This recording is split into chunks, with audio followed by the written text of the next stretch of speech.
Ahora concedo el uso de la palabra al señor Antoniou, delegado de los empleadores de Chipre. Dear Chair, I would like to begin by congratulating you and your office for the insightful report regarding the End to Poverty Initiative and the responsibilities of ILO and its constituents in implementing the United Nations 2030 Agenda for Sustainable Development. The Cyprus Employers and Industrialists Federation looks forward to evaluating further the report so that we can provide constructive feedback.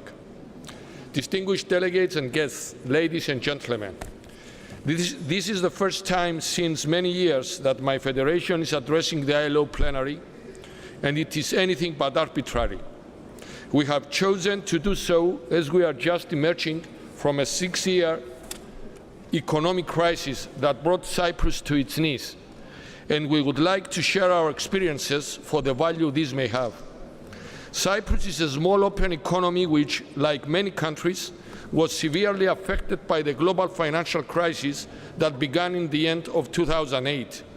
From 2009 and until 2015, we experienced declining GDP, diminishing business activity, rising unemployment, and successive credit score downgrades, which made borrowing from international capital markets impossible.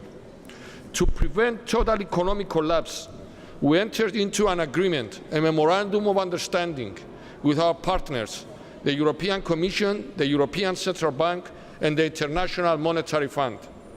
We agreed to a number of reforms, but most importantly, we considered the closing down of the country's second biggest commercial bank. This was undoubtedly the biggest peacetime crisis in our country's history. Regrettably, many companies went bankrupt in the process. Many hardworking people lost their jobs, which in turn created many social problems and put further strain on public finances.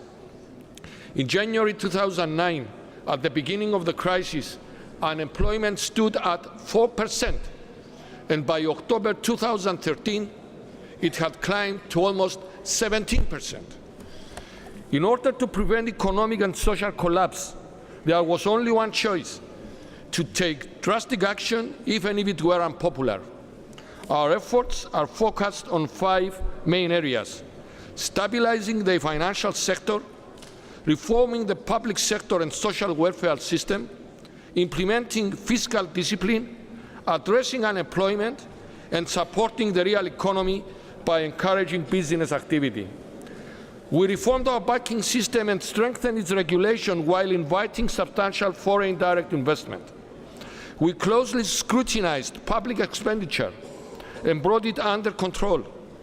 We introduced the Guaranteed Minimum Income Scheme, a truly revolutionary measure which consolidated most welfare allowances under one authority, providing more support to those in need while considerably reducing benefit fraud.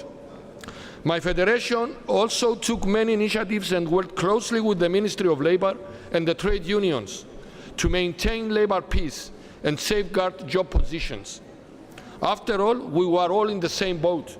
We also supported policies that would help create jobs and stimulate business activity. One such example was the introduction of extended shop opening hours, which created thousands of new jobs in the retail sector. Hard work eventually brought results. Our credit ratings are continuously improving, and the economy has returned to growth rates. Unemployment dropped from 17% to 12% in just 3 years period in March this year, and we expect it to drop further as the economy improves. The Cypriot economic recovery has been heralded as a success story, and it is, but we are not celebrating yet. The economy remains vulnerable to internal and external shocks, and there are many structural problems that we will need to address before we can claim that we are on a sustainable growth trajectory.